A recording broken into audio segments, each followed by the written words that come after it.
Good afternoon. Thank you for joining us. I'm Josh Rivers, the Communications Manager for Kaleidoscope Trust. For those who are not familiar with the work of Kaleidoscope Trust, we work to uphold the human rights of LGBT+ people across the Commonwealth by working with civil society organizations across the Commonwealth to provide the funding and tools they need to ensure a free, safe, and equal world for LGBT+ people. We believe the UK has a responsibility to address and redress the colonial era wrongs that continue to impact LGBT+ people across the world.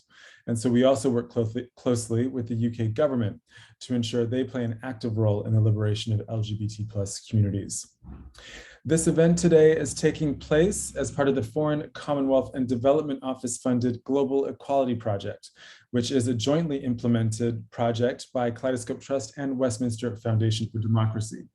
The Global Equality Project is a program focusing on both implementing intersectionality as a coordinating response to inequalities and strategic advocacy work across the Pacific Commonwealth. The Global Equality Project supports more inclusive political leadership and evidence-based policymaking to ensure that the multiply marginalized are included in political and societal decision-making processes.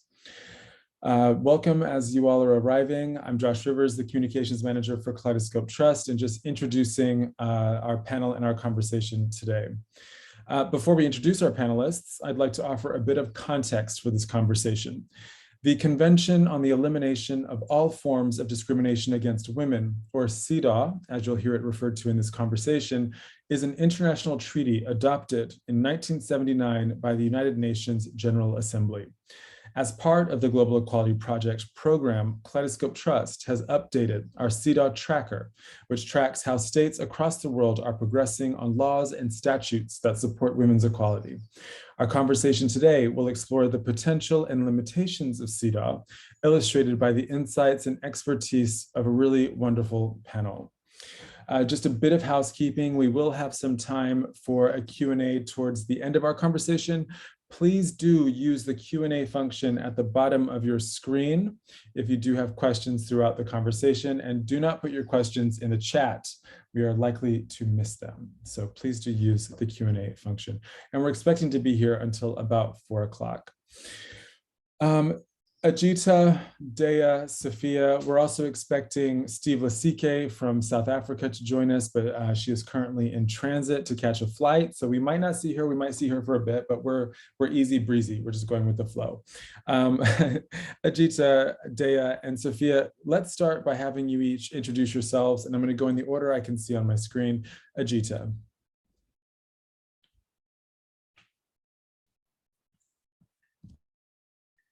All right, hi everyone. I'm Ajita. I'm a queer feminist and a SOGI rights activist from India. My pronouns are she and her. At present, I work with ILGA Asia as a research officer. For those of you who don't know, ILGA Asia works to advance the rights of LGBTQI persons through evidence-based research, strategic communications, and advocacy, and we're headquartered in Bangkok. Thank you. I'm so sorry, I've been saying Ajita, which is like typical Western. This is how I think it sounds. Something we also try to do that at Kaleidoscope Trust. Dea, can you please introduce yourself? Hi, I'm Dea. I'm a human rights lawyer, a queer feminist. I work across organizations currently, but a lot of my work is within international human rights mechanisms and a lot of feminist rights-based philanthropy. And super happy to be here. Thank you, Dea. And Sophia. Thanks, Josh, and really nice to be here with you all today. I think Steve's here as well, just so you don't miss her out as well. Yeah, I just got a message from Steve. My name is Sophia Fernandes, and I'm the Senior Technical Advisor Political Inclusion at the Westminster Foundation for Democracy. And we're an arm's length body of the Foreign, Commonwealth and Development Office of the UK. And our mission is to promote democracy worldwide. And part of our ethos is that democracy doesn't happen without inclusion. And so this is a very really apt discussion because we work across many of the areas around challenging political systems that deliberately exclude people. And so really looking forward to joining this discussion today and thinking through how we sort of translate some of these really important treaties into practical actions in the various countries that we work with. It's always a joy to work with Kaleidoscope Trust. We've been doing that for the last couple of years. So very happy to be here. Thank you, Sophia. And Steve Letsike, will you please introduce yourself to our attendee? Good afternoon, everybody. I'm really happy to be here. I'm sorry, I'm just in the airport. I tried finding a quiet corner to join this most important conversation.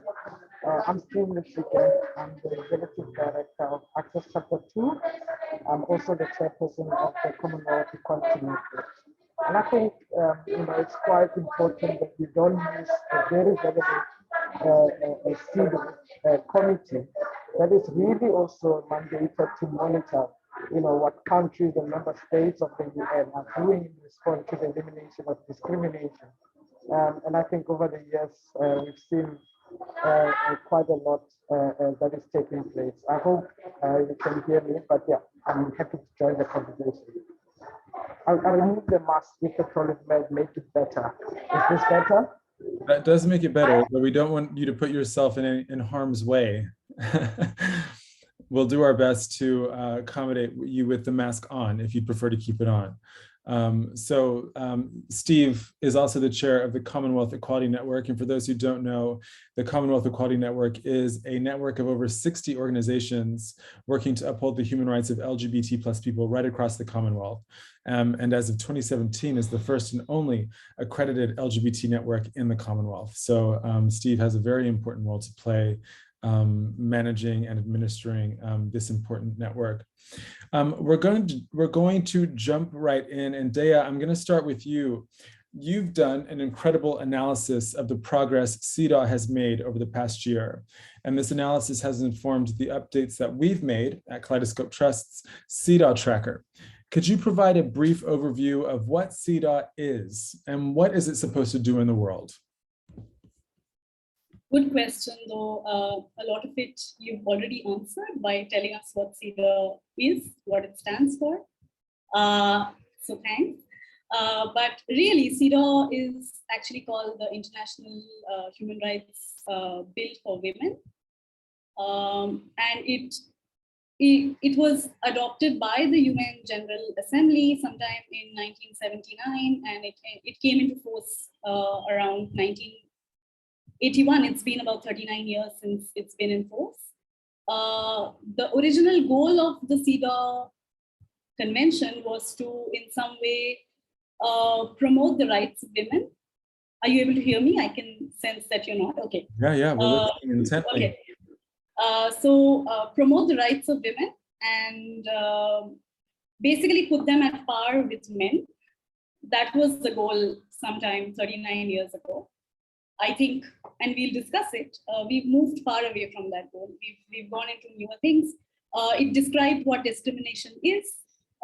It also provides for a mechanism for reporting. So states that have ratified the CEDAW Convention, and ratification is trying to also explain to the audience what ratification is. Ratification would probably mean voluntarily submitting to the power of CEDAW, reporting to it, what kind of changes it has made, how it has implemented the convention within its domestic laws.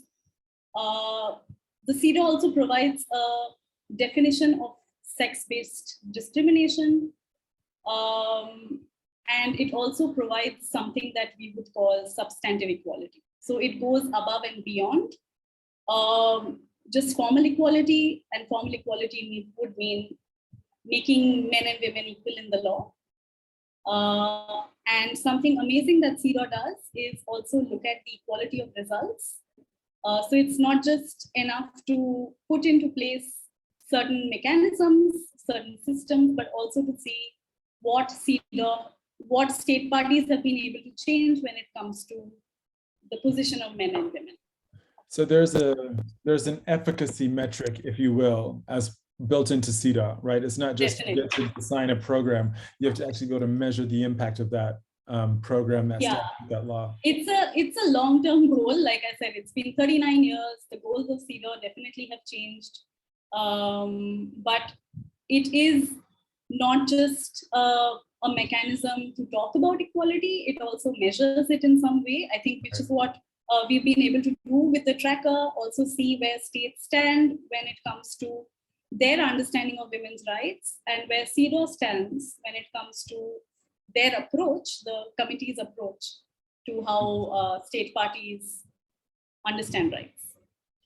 And Sophia, CEDAW is this incredible convention coming out of the United Nations, which all of us in this conversation will be adhering to and showing a certain amount of reverence for. How does CEDAW impact the work that you do at the Westminster Foundation for Democracy?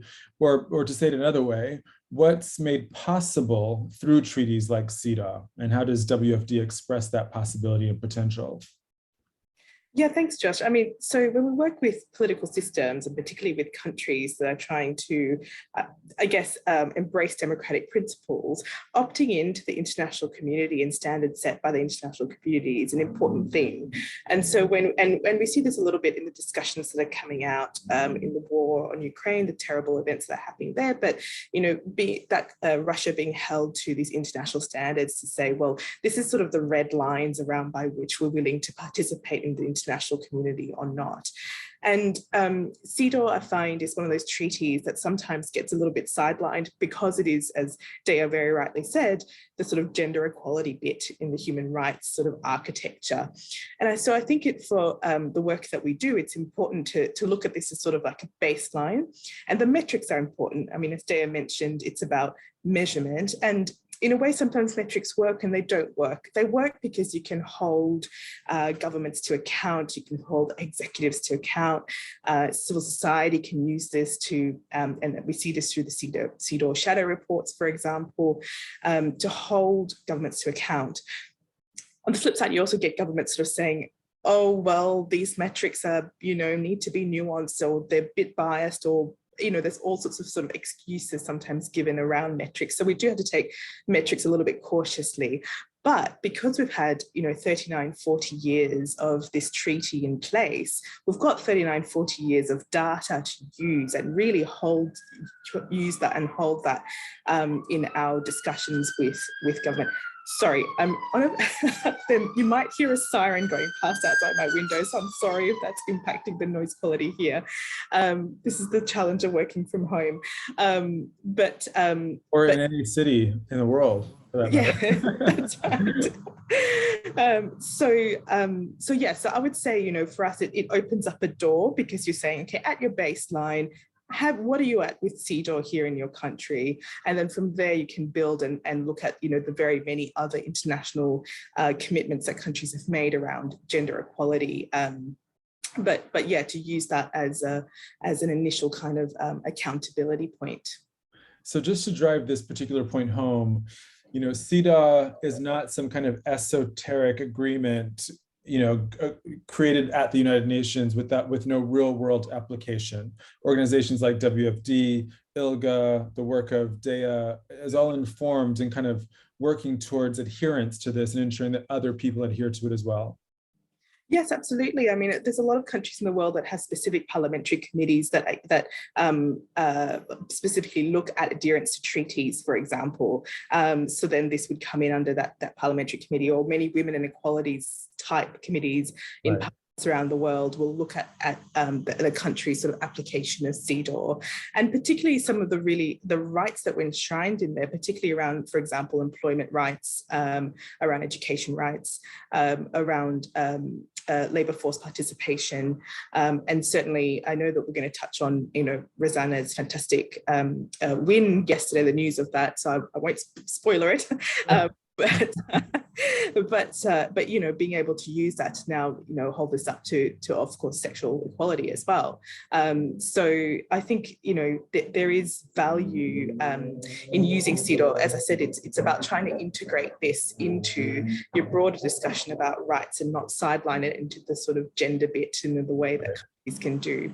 Yeah, and we're going to talk about that later as well. I think, as what are some of the more determining factors that continue to enable such violence against women, and what else do we need to be looking out for as part of CEDAW and indeed our own practices? But we'll get to that in section 4. Ajita, I'm going to come to you next. CEDAW's adoption or inclusion of LBTI women is relatively recent in the grand scheme of CEDAW's life. At ILGA Asia, you're leading research to advance the rights of diverse LGBTQI communities.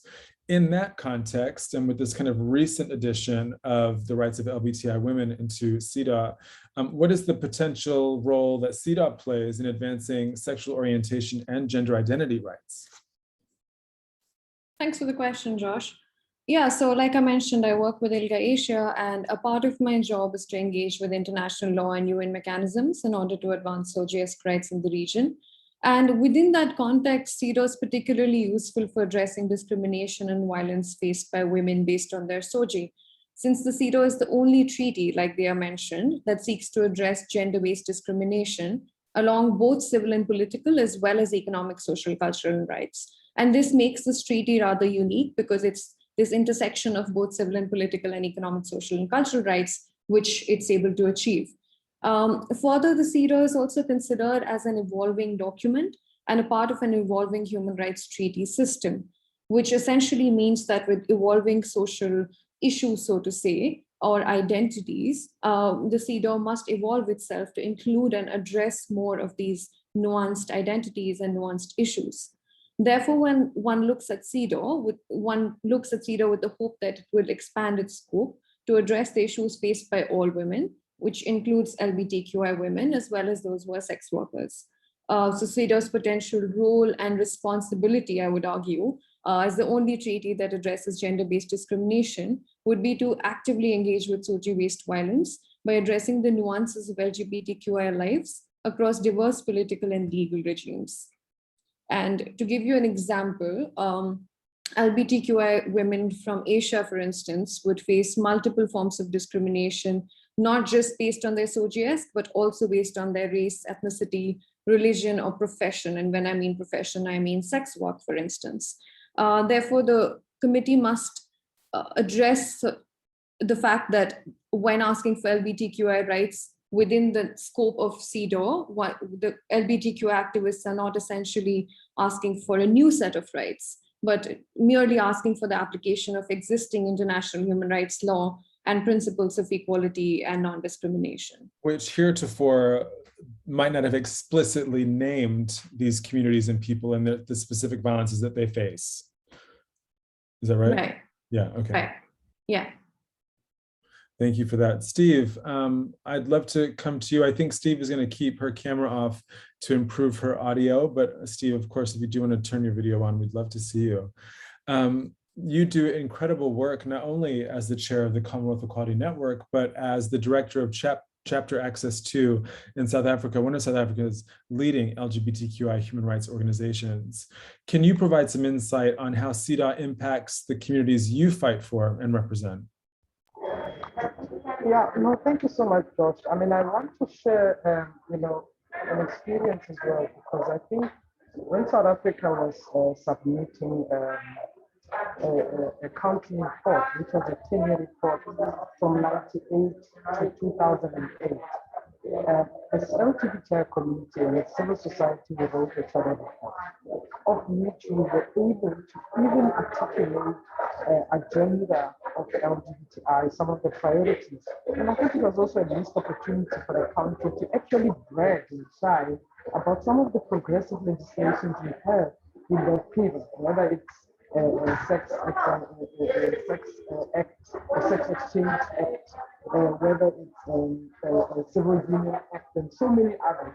There was a failure of the country to actually shine about the progressive legislation change. But we managed to utilize it. But similarly, even in that period, and post 2008, there was quite a high number of violence, particularly on the basis of sexual orientation and gender identity. We've seen a high level of reported hate crimes, corrective rape, and so forth.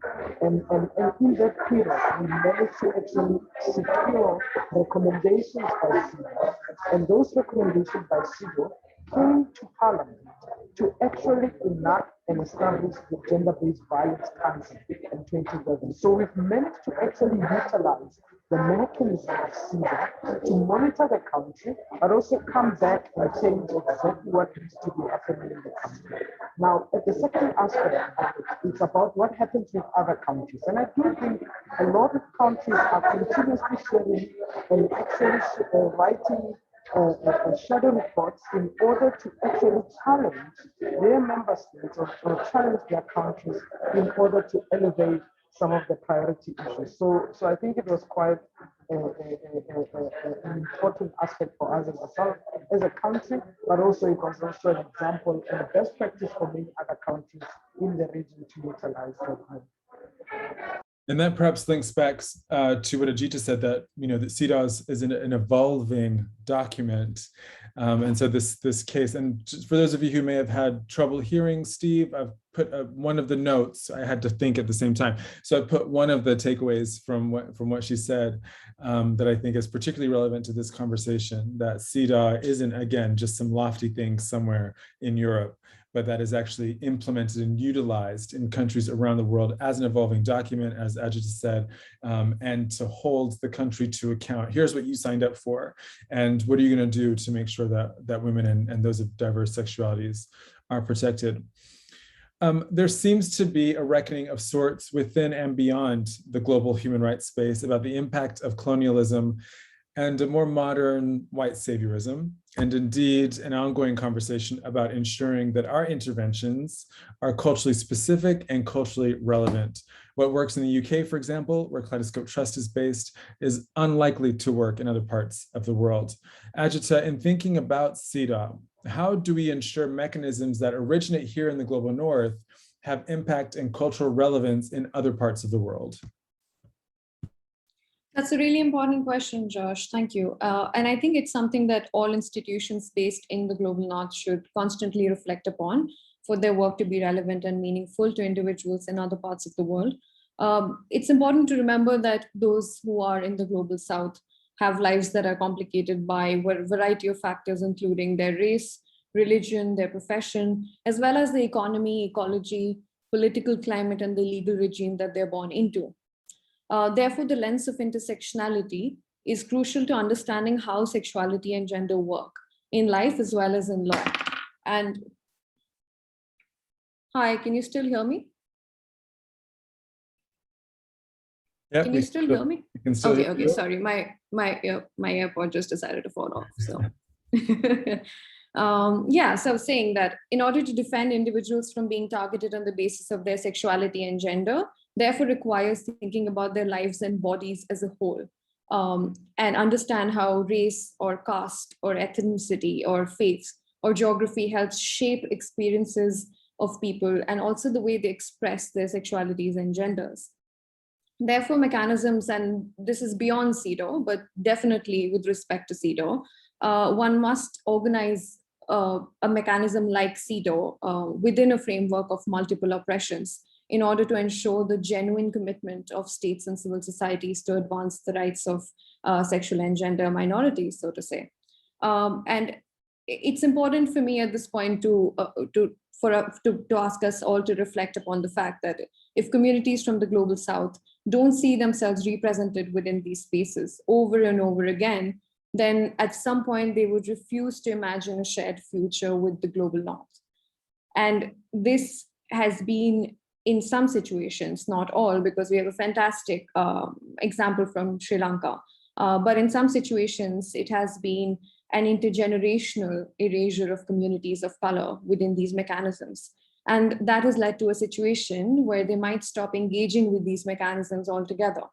So for instance, if the CEDAW doesn't acknowledge sex work as work, then it will be difficult to address the intersectional issues faced by, let's say, trans sex workers who are undocumented and who could face police harassment and wrongful detention. And practitioners and legal scholars might argue that sometimes these erasures or these omissions are accidental, but I would argue that these omissions are in fact, in some situations, extensions of the structural inequality between the global north and the global south. and contributes to the discrimination faced by LGBTQI women around the world. So I guess the question I'd like to leave us with is, if certain women are altogether absent from this space, then is CEDAW truly able to defend the rights of all women?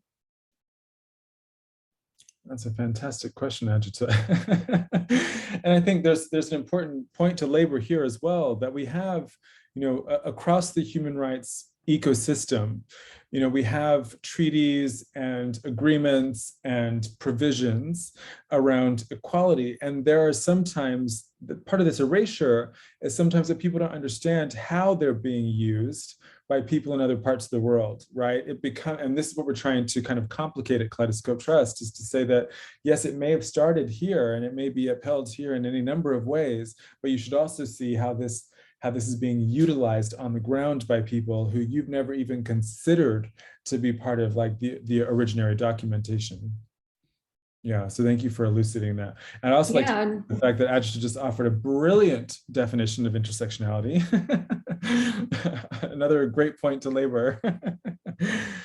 Sophia, if I can come to you, the work of Westminster Foundation for Democracy brings you into close contact with cultures that may, for any number of reasons, have different approaches to equality across society. How does the work you all do at WFD make room for such cultural nuance? Yeah, thanks, Josh. I mean, I think our name, Westminster Foundation for Democracy, kind of gives it away a little bit, in that we are certainly looking at working with countries that have Westminster systems of government. And really, initially, that was our approach, was really to come to it very technically. And this was sort of nearly 30 years ago when our organisation was first formed. And over the years, and particularly, very much over the last couple of years, we've shifted a lot of the way we work, because we understand that we're working within political systems and structures that have been designed for certain communities to thrive. And those certain communities tend to look like the people who are our representatives, and that largely tends to be whatever majority population it is in a country, and unequivocally largely men, with certain types of experiences. And so when you're trying to shift those cultural and systemic norms, you really have to understand what are the incentives and behavior drivers that are going to work for that particular context. And we do this in a couple of ways. So one, we have, in all of our country offices, we're present in about 30 countries worldwide. We employ national staff because we recognize the expertise of the people that we work with in those countries. That doesn't sound really dramatic, but considering some of the conversations that are being had about decolonizing aid, particularly in the UK, we've realized that maybe it is a little bit dramatic to understand that expertise isn't the person that's sitting in the UK or the person that's sitting in the global north. It's the people who are from the countries where they live and work and experience lives. So we recognize expertise. The second thing we do is we work using a political economy analysis to understand precisely this, as I was saying, the behavior drivers, the connectors, the players that we need to work with in the political system to ensure that we are achieving women's political participation, representation, and leadership. And understanding that leadership actually has had a redefinition over the last few years when we talk about women's political leadership, that it's not just about women getting elected, it's about women being leaders in the formal and informal space. So very much also being community leaders, leading women's rights organizations, leading feminist movements that amplify and challenge the work that's being done in the formal political space. And sometimes that drives that work in formal political space or are allies to that. Now, in terms of cultural nuance, I mean, this is also an important aspect, I think, is actually terminology. And one thing that we've seen with the rise and growth of this, the anti-gender movement globally and the backlash to women's rights and gender equality is reclamations of, or not reclamations, that's the wrong word, probably misappropriation of, words like gender equality, words like feminism. I was just working with one of our country teams this morning in a country where in the local language now, the word gender is actually being used as a derogatory word in local language. So it's being used as almost like a swear word. So how do you work in a context where the word gender is now in of itself the equivalent of a swear word? How do you bring people along and explain, or to try to challenge some of their assumptions around what gender means and what gender equality is and why we should aspire to this? So this is some of the really, I guess, challenges that we face, is understanding that in each country you're going to be walking into a totally different situation, and having the right expertise and the right analysis to help you get there, so that you're not just assuming that a certain pathway of work is going to lead to a certain outcome. And that's part of decolonizing work, right? Is understanding that, one, there are different ways of knowing, of gaining knowledge of how experience shows up in the lived experience, but also trusting the lived experience and the understanding of the people from cultures and situations and societies different to ours, right? That what they live through is just as valuable expertise as what we learn about sometimes in the hallowed halls of academia, or indeed the third sector. We only have Steve Letsike for a limited amount of time. And so with your blessing, panelists, I'm going to throw some questions to Steve consecutively before she has to go. Steve, your work undoubtedly forces a more comprehensive understanding of woman, which is informed in no small part by historical cultural beliefs, as well as more modern impositions of gender. Do you feel CEDAW has within it, as it is, the protections that a more diverse expression of womanhood requires? And if not, how do you make it so? Well, I think, one, we cannot take away from the work that CEDAW has done over the years. There has been historic general recommendations, particularly around women, referring explicitly to, the context of sexual orientation and gender identity. And there are two general recommendations that were taken historically, which refers to the article, but mainly to the protection of their human rights, and one also of the core obligation of the state. And I think that recommendation, number 27 at the time, it was also making reference, I think it was in 2010, both men and women experience discrimination based, of their age, as well as experience aging differently. But the impact on gender inequality throughout their lifespan is exacerbated as well. The discrimination that women experience is often result in unfair resource allocation, maltreatment, and so forth. So, and I think we have to then look at what further did CEDAW say. And the concentrate of CEDAW at the time, and it was bringing in the element of discrimination, particularly also on the basis of the skills capacity, the economic inequality, the income security, and the social protection for that matter. And they went on to describe that this is dimensional or multidimensional and discrimination that is compounded also on the basis of sexual orientation and gender identity. This is amongst other grounds of intersectional lens, whether you're talking sex, gender, ethnic origin, or you're taking marital status and so forth. So I think for me, there's been a body of work historically that CEDAW has done to address intersectionality as a concept for understanding the scope of a member state's obligation. And I think we have that responsibility to make sure that these recommendations are domesticated.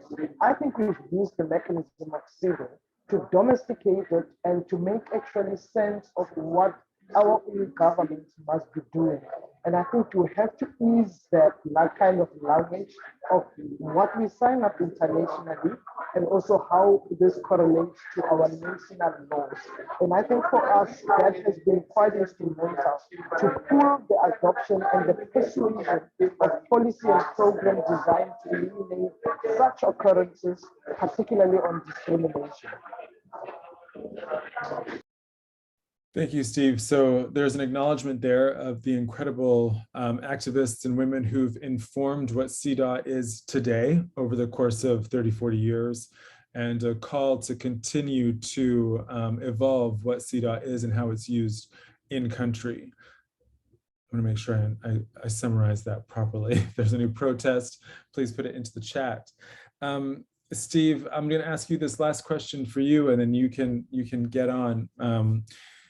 LBTI communities in particular face a pretty consistent and heinous physical and emotional violence. And I wonder if you think our understanding of what violence is comprehensive enough. And this doesn't relate necessarily to CEDAW, but more to those working outside of the human rights ecosystem. Do you think that we have a comprehensive enough understanding of what constitutes violence? And if we don't, like, how would you help us understand violence in a more capacious way? Look, I think, there's quite a number of expressions that relates to the definition of violence. Whether, we look at pervasiveness of violence or invisibility of everyday violence. And I think it's quite important that we do not invisibilize any kind of violence in this case, because remember, this is about what we take away violence without concern, and you actually taking even the power related to the person involved, the cruelty of it, or even the torture of it, to an extent where you are taking somebody personally, physically, and even with the condition that they have to be through. And I think for us, when we then look at it in terms of the context even of LGBTI person for that matter, it's about how do we actually draw even the analysis of the measures to prevent, investigate, punish, or even repair the crimes or acts of violence. So a lot of times you are actually missing out because we have not put in the standard of looking at even the motivation beyond that. For instance, in South Africa, you can have criminal procedure that detects what needs to be done in addressing physical, sexual, mental, or even murder that we compound. But then, in terms of what is the motive, what is behind the violence perpetrated against people on the basis of their sexual orientation and gender identity? Right now, as a country, just in the next week, we're going on public consultation. And this public consultation will actually be exploring what is being put out as hate crime legislation. It's been 2 decades as a country. We've been discussing hate crimes, and we have not been able to actually advance and finish it. And right now, it is that time that we are finalizing the hate crime legislation. So we need to look at the biasness. We need to look at the act itself.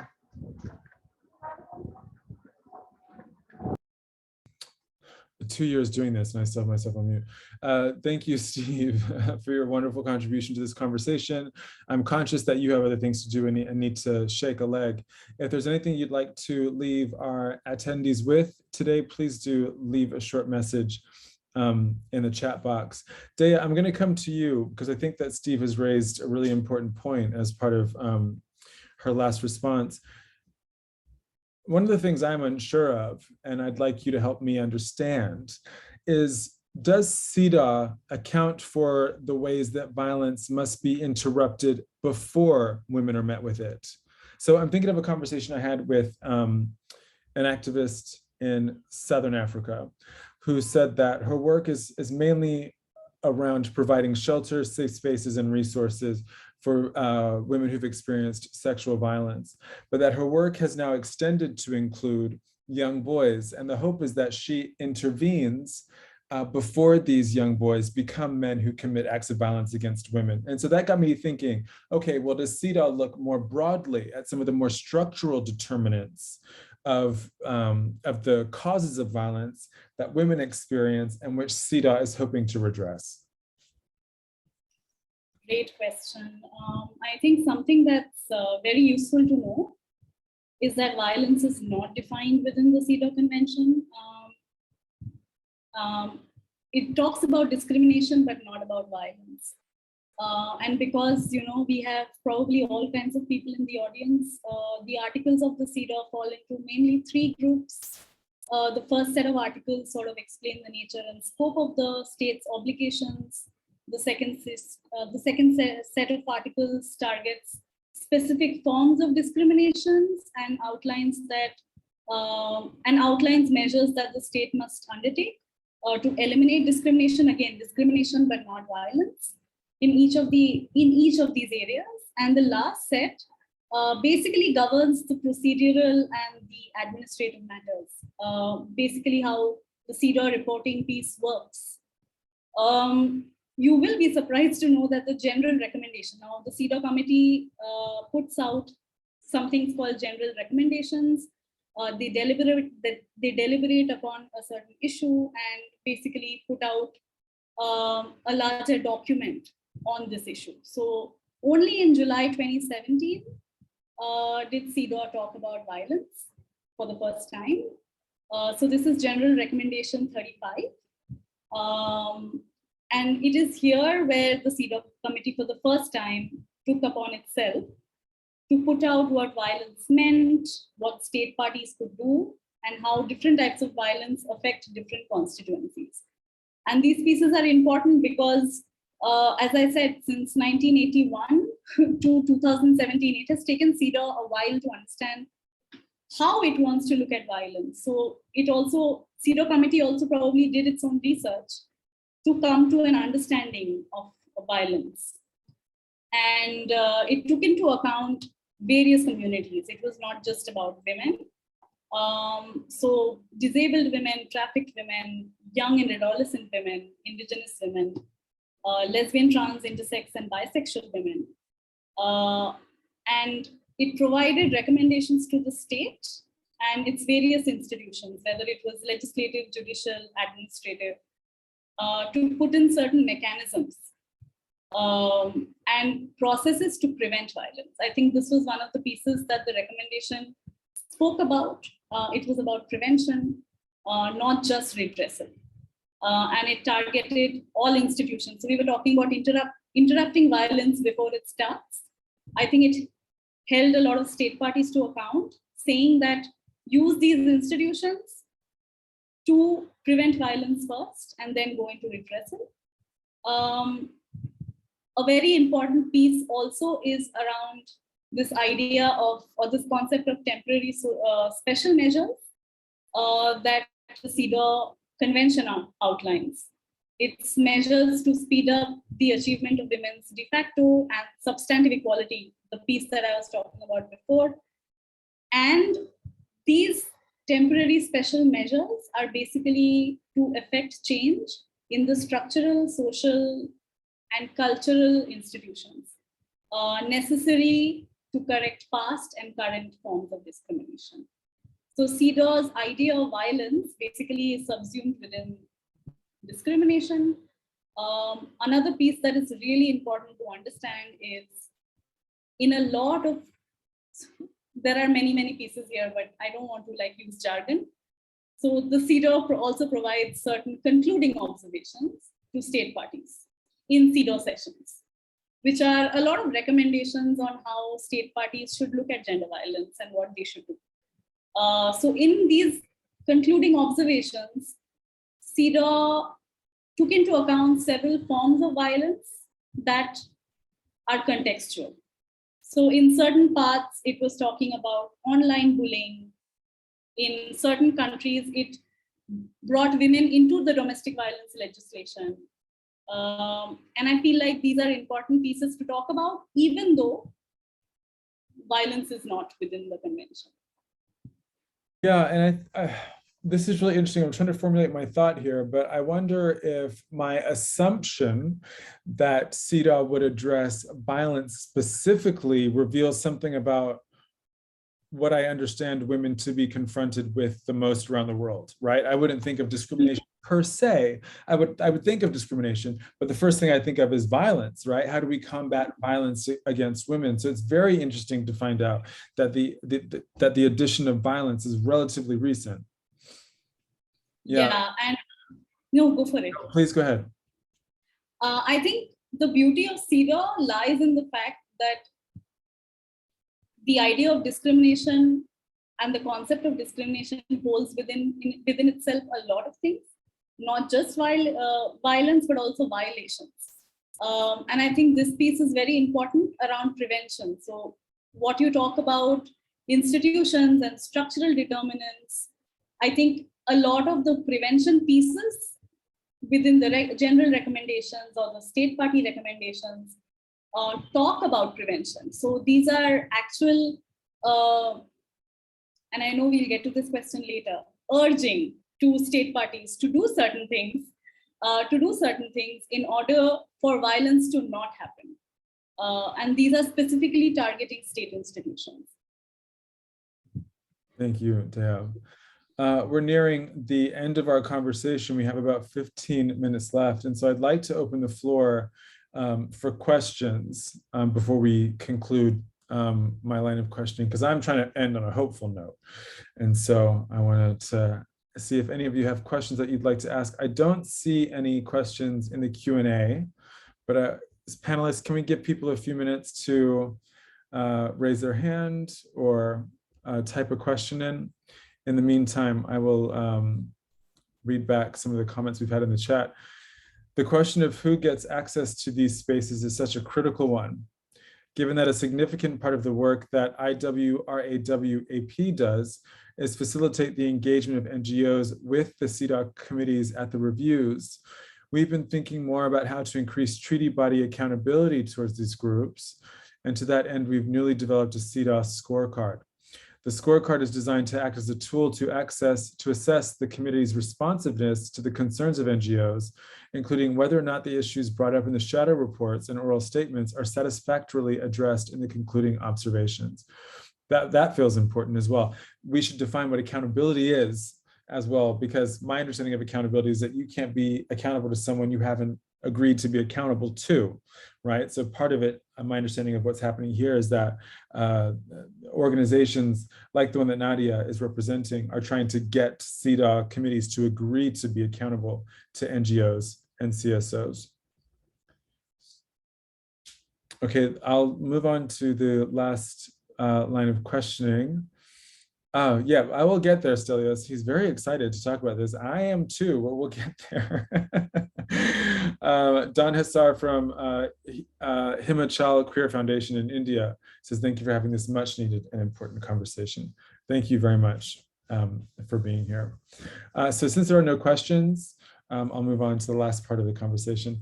We'd like to congratulate Rosanna Flamer Caldera of Equal Ground in Sri Lanka, who launched a successful challenge to CEDAW. Yesterday, UN treaty bodies released a statement which says, quote, the UN Committee on the Elimination of Discrimination Against Women has found Sri Lanka violated the rights of a lesbian and leading LGBTI activist who was subjected to discrimination, threats, and abuses due to the country's penal code that criminalizes same-sexual activity. This is seen as a really landmark moment for lesbian women in particular, who heretofore may have not felt very represented or protected within the provisions of CEDAW.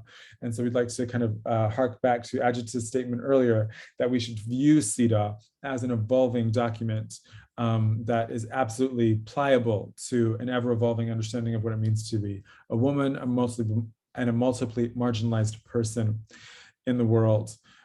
Sophia, I'm going to come to you. What does a ruling like this or a decision like this mean for the work that you're doing at WFD?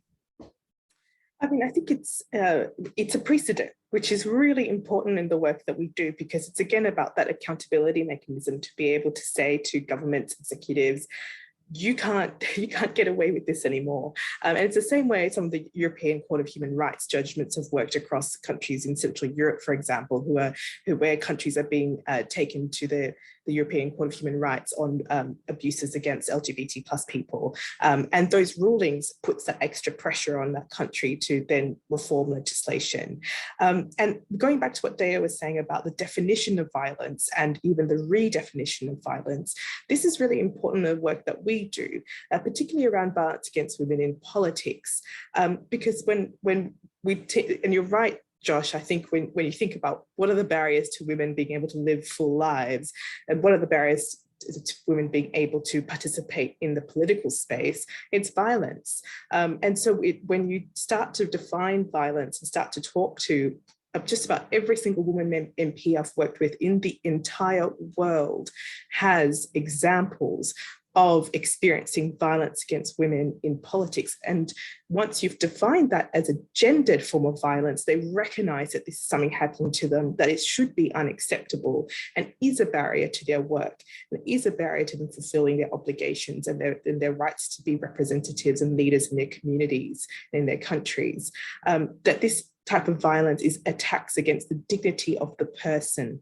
You know, it's not the rough and tumble of politics that men will say, or others will say. It's not just the sort of cost of participation. It's a specific attack that's designed to reduce and remove women from the public space. And so rulings like this is important because it's about naming it, it's about defining it, and it's about using it as an accountability mechanism. And that's such an important point. I feel like I said that 17 times this conversation, but this idea that it's par for the course to experience violence, like that should not be the case in the first place, right? But I think particularly in the global north, if you will, I think that we've, for many reasons, become kind of inured to the violence of violence, right? Like we, in a number of ways, kind of tacitly accept violence as a way of life. And I think in ways that an understanding of the work that you do and which is happening across the Commonwealth and the world more broadly might help us challenge in ourselves. Why should violence be an acceptable day-to-day experience for people? That's actually really obscene. Siddiqa, I hope I'm saying your name correctly, has asked a really great question, which I'd like to throw to Ajita. Siddiqa would like to know how programmatic and advocacy agendas can use the outcome of Rosanna's case as a springboard. She'd like to hear ideas. How can programmatic and advocacy agendas best utilize this recent decision from CEDAW for their own programmatic work? I'm not sure if I'd be the best person to answer this question. Maybe Dea would like to take a crack at this. Well, let me ask. In terms of programmatic work? Well, let me ask you in a different way then, Ajita. How will this decision impact the research and advocacy work that you're doing and leading on at ILGA Asia? How will you use it in your work moving forward? Well, it's definitely a historic decision, and it definitely sets a legal precedent for the entire region. And what it essentially has done is that it has set a precedent in the sense that all the countries which are over 40 that continue to criminalize same-sex relations have also ratified the CEDAW, which essentially means that they have willingly ratified the CEDAW, so they have to now comply with this decision because they are in effect, as of this ruling, in violation of human rights of lesbian, bisexual, and trans women. So in that sense, it's really just a matter of time for communities to organize themselves and domestically start litigation and use this ruling as a fantastic step one towards decriminalization. And I think it's also a really encouraging moment to think about our own reporting processes, and has definitely encouraged countries from the region to engage in shadow reporting and to speak of access to justice for the LBTI community, which often gets sidelined. And this is something I think IROAP also talks about in terms of who gets access and who gets heard and what kind of issues gets heard. And often when we think of CEDAW and the kind of conversations or the kind of observations and concluding observations or general recommendations that Dea was talking about, we see a lot of cis heteronormative kind of observations that are made over and over again in terms of protectionist values, in terms of reproductive healthcare from the language of maternal healthcare and not reproductive justice. So this is to say that it's really interesting and refreshing to see that the CEDAW committee has been able to move out of that sort of mindset to actually speak of access to justice for the LGBTQI community. And that, I think, is really pathbreaking. Thank you, Ajita. And I'm going to pivot to you, Dea, because there's something that I'm relatively new to the human rights space. I've only been doing this for 2 years. And one of the things that I'm still getting my head around as a comms professional is the use of language. So in this decision from CEDAW about Rosanna, there was some interesting language that I wanted to draw you out on. The UN treaty bodies is urging Sri Lanka's government to take a number of steps. So to an outsider, urging might not seem like enough. Can you shed some light on the use of language in spaces like ours? Does urging have a weight within the human rights space that it might not carry outside of it? Very, very, very interesting question, I think, especially because, to the layperson, urging would probably be like nagging, it's nagging. It's using persuasion to change things. And of course, think of nagging and think how much time it gets to change behavior, right? And sadly, or I won't call it sadly, actually. I mean, international human rights system is based on using persuasion.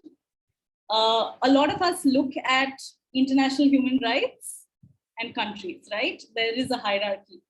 But I would invite people to think of it the other way. It's the global set of nations, and then it's the CEDAW. The CEDAW is literally used for the protection and promotion of women's rights. It's a layer between the country and the community. And I do feel like this urging piece, this nagging piece is important. It's really important from my reading of, say, the first, and I know that we did this tracker from 2010 to the present day. If you see some of the observations, the concluding observations from 2010, the CEDAW committee starts off slowly, and then there is a compounding of urging. And it keeps on repeating certain pieces because it's important. I mean, I'll give you a very recent example. The CEDAW committee talked about Gambia, the Gambia's homosexuality law. And very recently, so they talked about the homosexuality law twice. And very recently in 2022, in February, Gambia actually responded back saying, no thanks. I think the people of Gambia don't want to accept homosexuality as their lifestyle. So no thanks. So probably CEDAW committee will have to do this urging process again. I really think it's a very strategic framing of norms. Otherwise, it would just seem like imposition. Yeah, because we're ultimately dealing with sovereign nations, right? And no one can kind of tell a sovereign nation what to do. Despite that, let's put the geopolitical happenings on pause for a moment. But yeah, sovereign nations are supposed to be sovereign. Thank you, Akayo, for saying this is such a wonderful conversation. We appreciate that. And to Nadia, who seconds this question about urging, she says that over the last couple of years, we've heard from many CSOs who have lost the leverage of CEDAW's urging to agitate for change in their own advocacy work with their governments. So an important consideration, I guess, for CEDAW moving forward is urging enough. We only have 2 minutes left of this conversation, so let's do a speed round. I wanted to have more time for this particular section, but each of you has such wonderful insights to offer, and thank you so much for being so generous with all of us.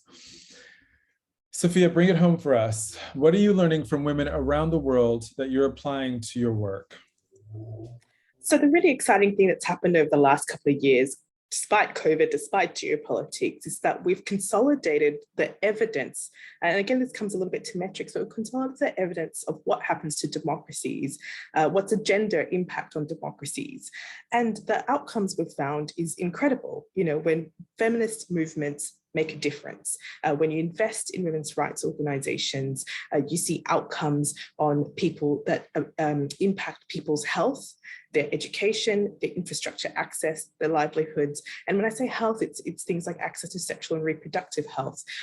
It's the change of corruption in the health systems, both at the grand and petty corruption levels. And so we've got this fantastic evidence that shows that when women have the authority to lead, whether it's in the informal political space or the formal political space, it results in the fundamental nature of international relations and politics changing, because you've brought in the perspectives and lived experiences of women. When I say women, I'm obviously talking about women in all their diversities here. And so we know this now. We know this. I mean, we knew this for ages, but we've got the evidence now. We've got the hard evidence that shows this, looking from Beijing Platform for Action to now. So we've got 25, 26 years of concrete evidence to show policymakers and decision makers. And so there's no excuse really to not create better space for women to be able to thrive and live full lives and to lead in the political process, whatever that might look like. So I'm hopeful. I mean, sometimes you sort of feel like you're banging your head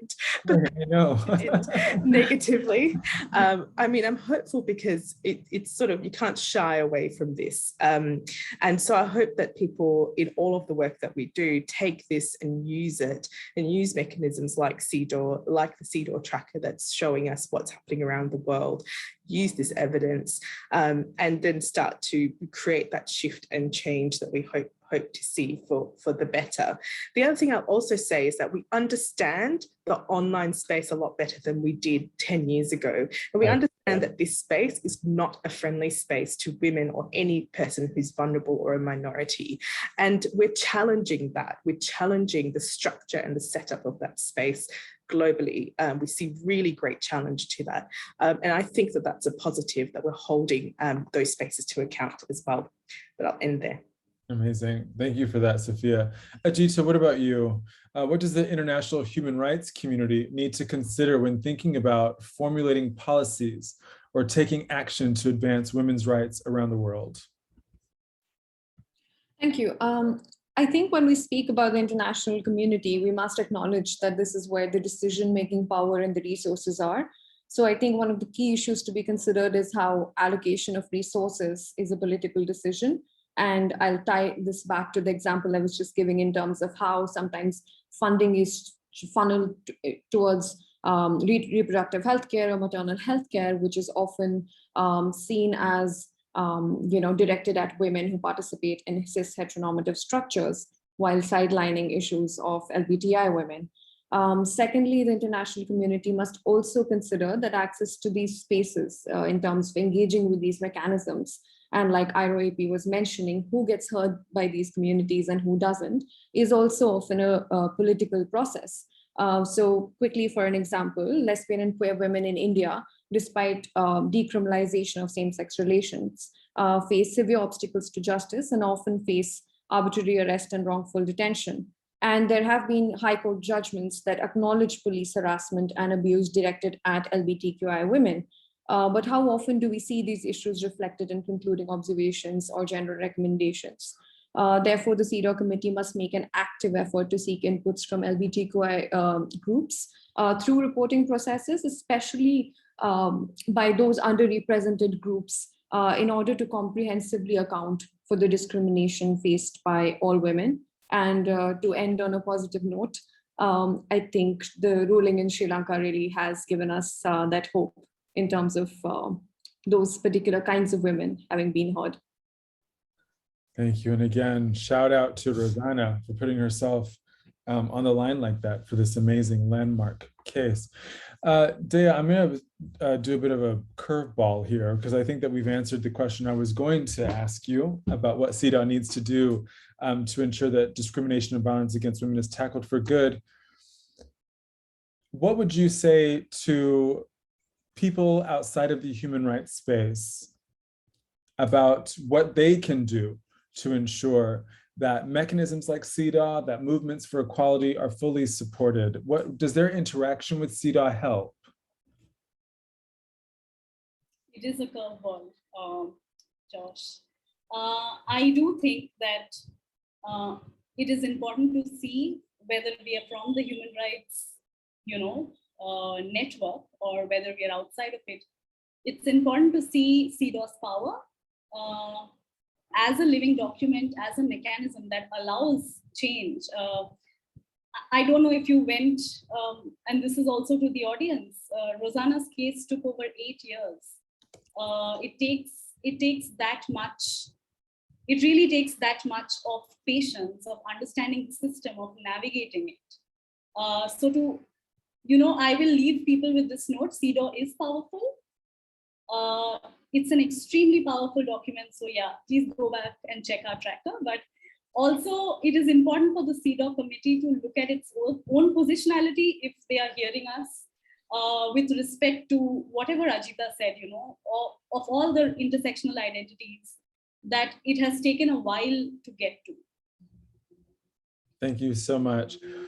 And thank you to each of you, including Steve, who's had to run off, for making time for this conversation. I feel well-informed, empowered, and emboldened. So I'm sure our attendees do as well. Thank you to our attendees for showing up in the middle of the afternoon for this important conversation about women's equality, discrimination, violence, and how we can create a free, safe, and equal world for women, all women, absolutely everywhere. I'm Josh Rivers, the Communications Manager for Kaleidoscope Trust, and my colleague Stelios will be in touch with all of you to provide more information about the CEDAW tracker and how you all can support important movements for equality across the world.